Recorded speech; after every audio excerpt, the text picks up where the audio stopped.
Good day. Good morning. It's June 22nd, 2020. I'm going to ramble here, and I hope I tie all the strings together because it may not make sense, but especially to some of you, but others, it may indicate the problem. It's like, Houston, we have a problem. You could classify this under a catch-22, a quagmire, a predicament, a stagnation, a situation here. I've titled this, do computers own us? Has the computer age set us up in a situation where we have an issue with a computer which is not human, and so we're not getting any feedback, or we're not getting anywhere with this computer because it hasn't been programmed by its creator to deal with such a situation. I think this has to do with egos. You can go all the way back to the Garden of Eden, which in the biblical terms is trying to give us this example of a situation very simplistically. You have two people, a man and a woman, and you have the creator. So you got those three, and along comes a fourth, Lucifer, the snake, the salesman. What you have here is some competing forces, competing elements, competing entities. And what is this closest resembles in today's everyday world? Competition, middlemen, trade. In a sense, we're all competing. This developed from some dreams that I had last night, dealing with some issues that I've been trying to deal with for a couple of weeks or a couple months. And when I was younger, I had my first real solid girlfriend, and we had a lot of discussions, and she told me one of my problems was that I analyzed things too much. That's similar to what another friend of mine a couple decades ago said, that I assume too much. Well, now I think I agree with both these people that I do analyze and I do assume, and overly can be an issue with me. But when I really look at it, is this a problem? It's just one of my individualities. I can look at it as being a blessing in a sense, because in order to figure out the mess we're in, or to figure out our own situation, we do have to analyze, and that's what makes us different. Obviously, this girlfriend, she wanted people to just be and take what those above us tell us to do, and not think about it, not question reality. And this other fellow, he thought, assuming that you should maybe base everything more on facts, and that I assume too much. But in order to get through and analyze things, you have to assume something for a while until you get an input where you admit, well, I was wrong or something like that. I hope you get the questions, get my point here, and how this leads back to competing. Because that's where a lot of problems come in. Lucifer, I like to refer to him as the ultimate salesman, the middleman. And that ties in with the Luciferian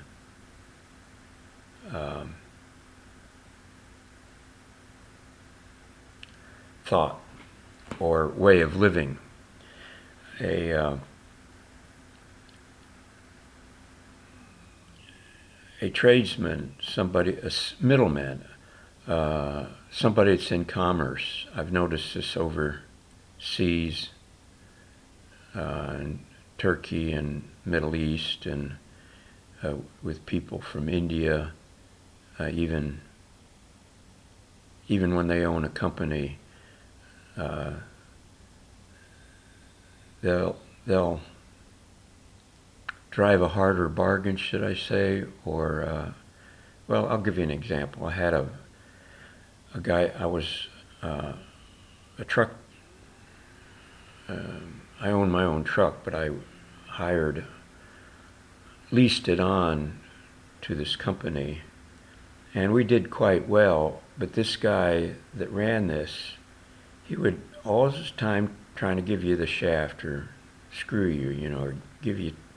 But if you called him on it and said, well, this is the way it is, the guy respected you more so from that point on.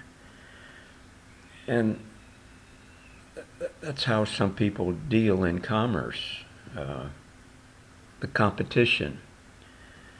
And it's like the Rothschild who said that, give me the power to create the currency and I care not who governs us. Or Henry Ford was saying, well, if the people really knew what we were doing, us elite were doing to them, they would come out the next day and lynch us all. Something to that effect. So the Luciferian dialect is, I'm going to tell you the truth one time, and since I gave you the truth, laid it out like the Rothschild said, if you give me the power to create and deal with the currency, and I care not what else. I mean, how plainly, well, it's a difficult situation, but a complicated situation. But he was spelling it out. So his idea was that from that point on, he had a right to give you the shaft because he was truthful to you and honest and upfront initially. And so in the competing market, he had a right to give you the shaft and, whatever. You see my point? So you could say this is a problem with trade, and maybe Europeans or some group of people that are dealing with each other have more codes or more ethics. I'm just trying to explain a complicated situation. And now I'm going to draw this all together and what this has to do with a computer.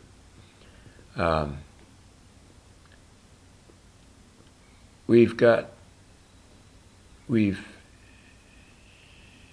handed more and more power to the computers to the point where you pick up the telephone, you try to call somebody, some company that you're trying to deal with or have an issue with, and you've got all these buttons that you got to go through, different computer, automatic AI, and you're going, can't I talk to a person? Can I talk to a person? So you finally get a person, and that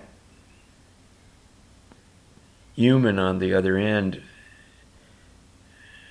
is so low on the food chain, so simple that they'll only deal with a couple things, and in your issue, of course, is a little bit higher. That it doesn't fit into the box that they're used to. So you try to get to talk to somebody higher. That's the corporate world. That's a bureaucracy. You're no longer on a one-to-one trade. You've got all these middlemen that you're trying to deal with. That's life in this age.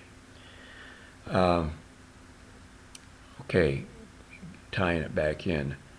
The issue of 5G coming on. I only found this out a couple months ago, maybe 3, that one of the real problems I see now that I understand it better with 5G is well, let's go back to 3 or 4G. You've got your computer here I'm dealing with, and all your history and all your material is on that computer. And so you're going to deal with this other person on a computer. And it's the same with the one-on-one trading. You're going to trade, so it's a one-on-one. So you have more control of that computer. Now with 5G, how I understand it is that your computer is only going to be a keyboard. Everything is going to go to the cloud.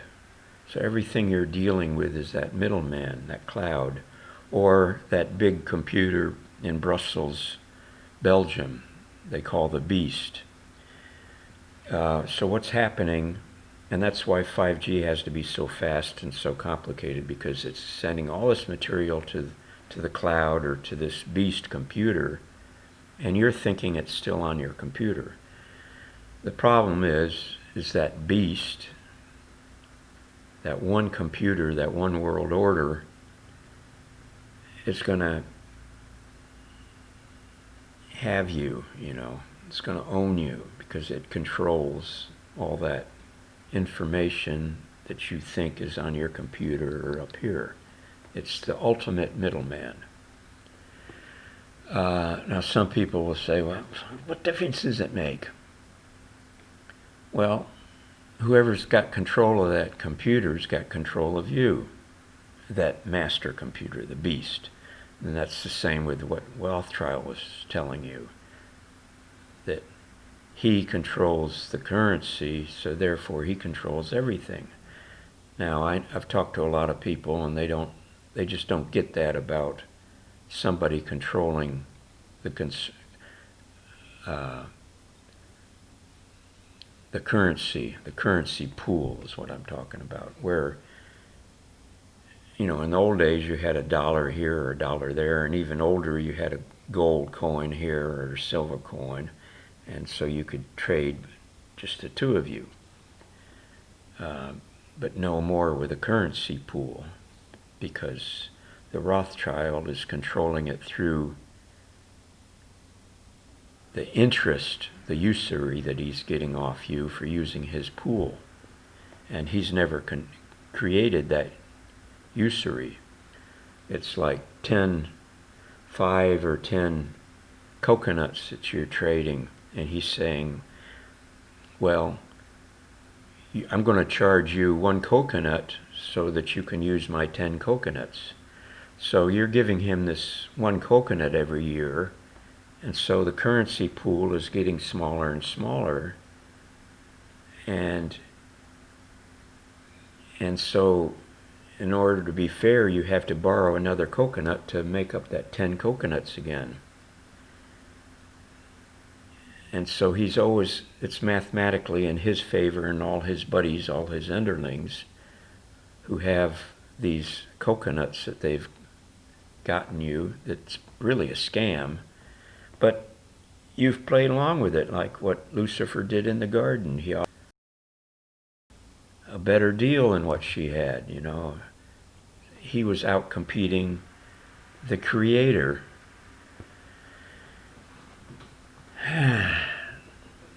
Did you get any of that?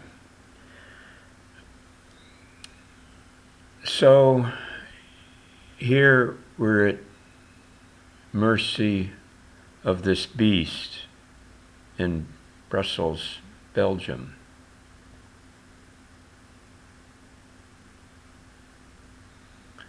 The beast, the computer, the machine we've become indebted to that machine. So we don't have any freedom to trade one-on-one anymore. It's 16 minutes. I think I've done pretty well. Getting back, trying to tie this all in, it's back into ego, I think. One example that bothered me for decades was something that happened while I was in the military. A couple of things, a similar thing. And I've got to lay the groundwork. When there's a bunch of guys in the barracks or out having their smoke break or whatever, we're in a sense maybe dealing with each other, or say we're at a party, a bunch of guys are at a party and a bunch of women are there, and we're all competing in a sense at that party, where the guys are competing for the girls and the girls are competing for the guys. Back in the simple days, before we had all these people saying that, well, there's more than just men and women, there's all these others. But let's go back to the simple days when there was just men and women competing.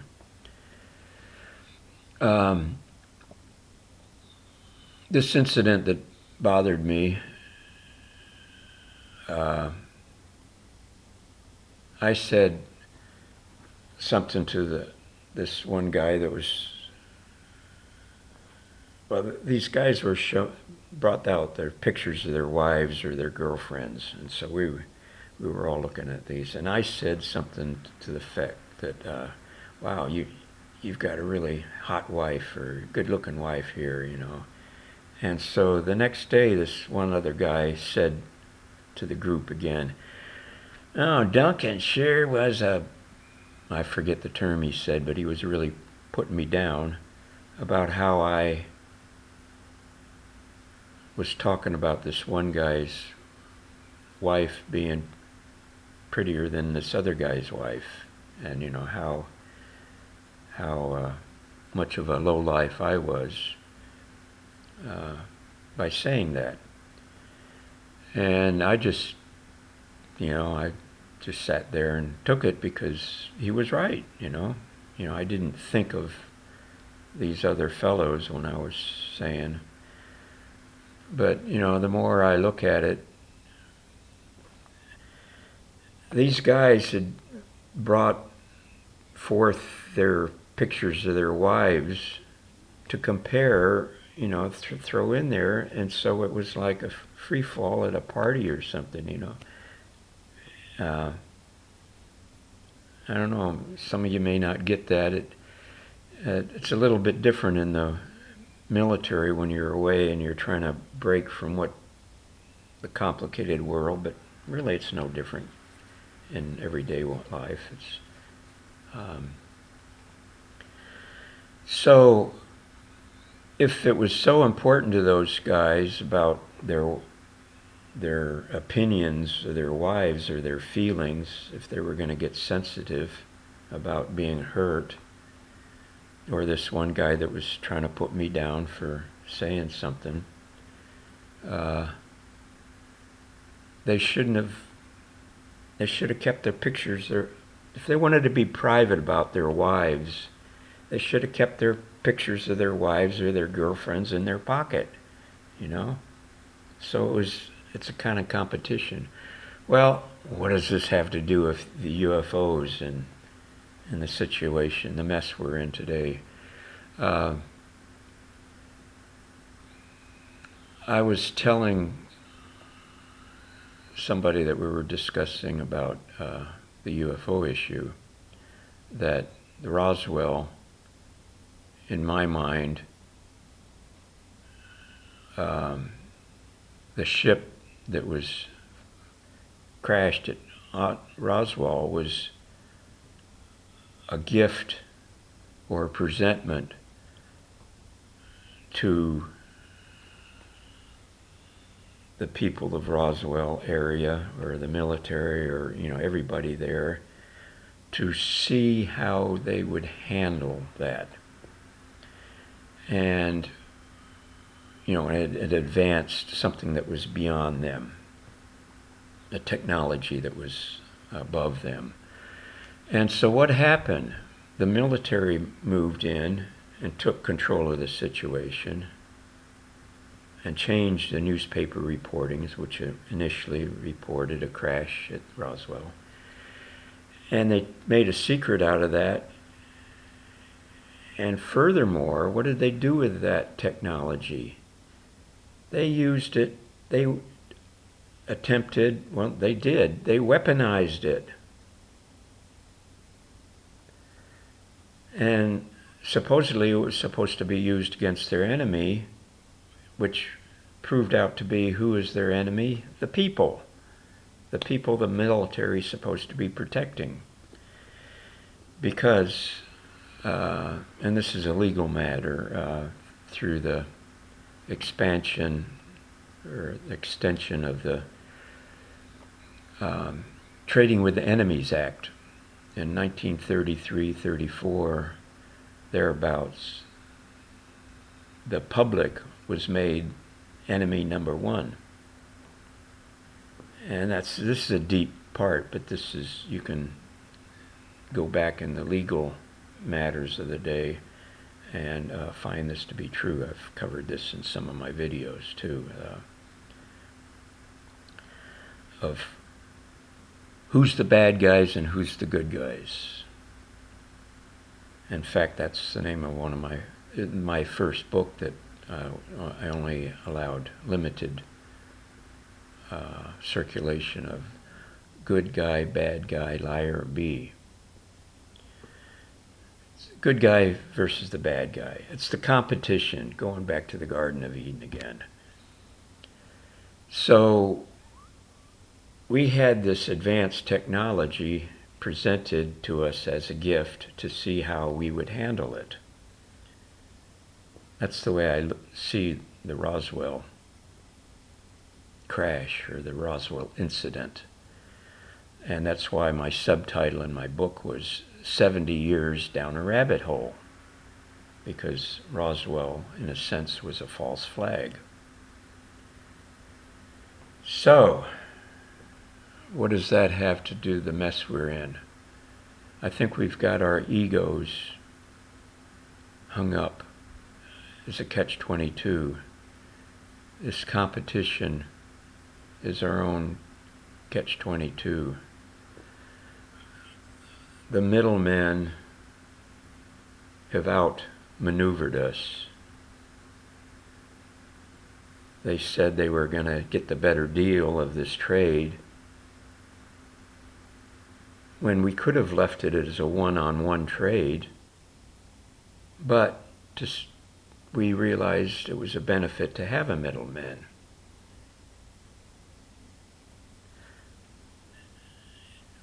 Sometime along that deal, the middleman said, I'm going to get the better deal out of this.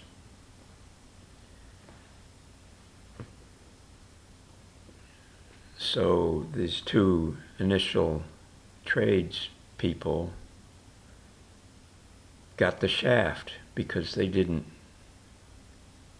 go back to just a one-on-one contract, one-on-one deal.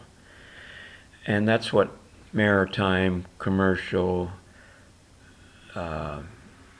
admiralty, merchandise, mercantile, all those words mean the same thing, the corporation. It's a three-party trade as opposed to a common law, one-on-one. This is deep. You're either going to get it by reviewing this, re-listening to it, or you've already gotten it, or you're never going to get it. Because some people can figure it out, and some people can't. Some people want to use what they have to take advantage of another person, or another individual, another competitor. It's the haves against the have-nots, and it goes with what's up here too.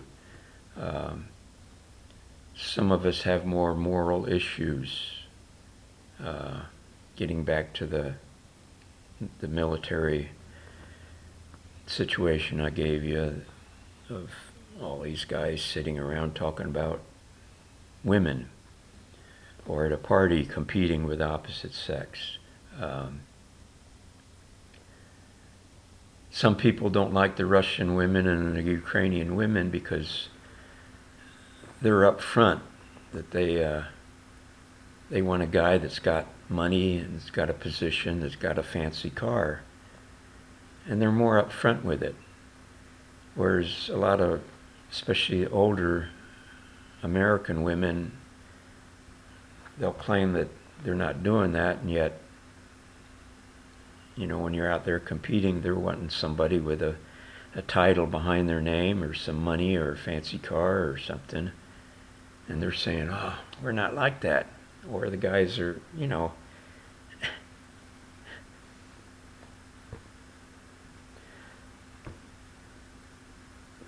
this guy shows me a picture of his wife when this other guy has shown me a picture of his wife, and I say, wow, she's good looking. So this other guy says, oh, what a lowlife for, you know, saying about the picture. It bothered me for a long time. I'm using it as an example here. As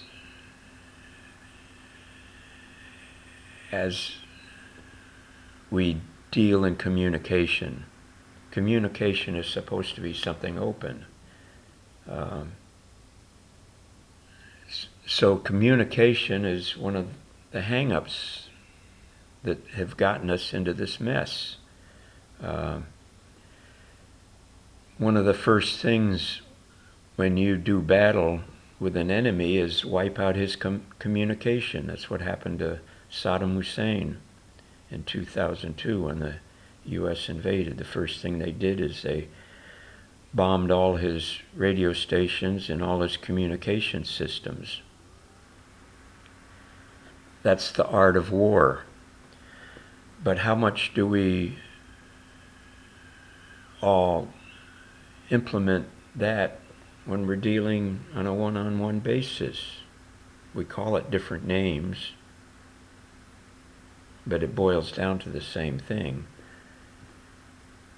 But computers don't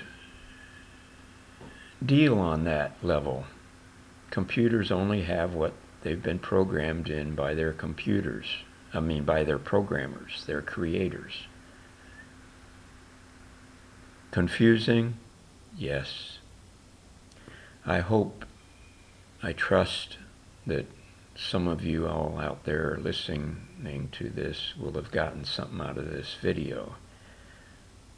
Others will say it's confusing ramblings of a megalomaniac or an idiot, or he's been on drugs, and no, I'm not even hooked on coffee.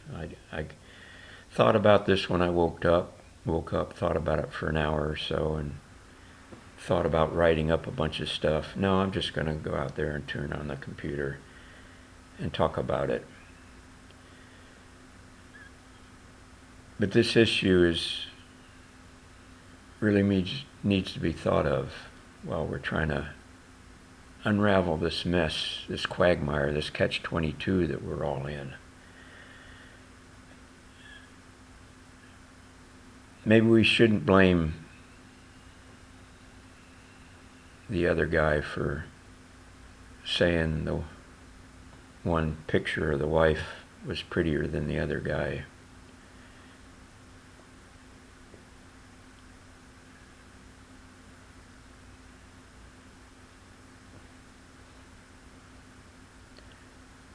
Have a nice day.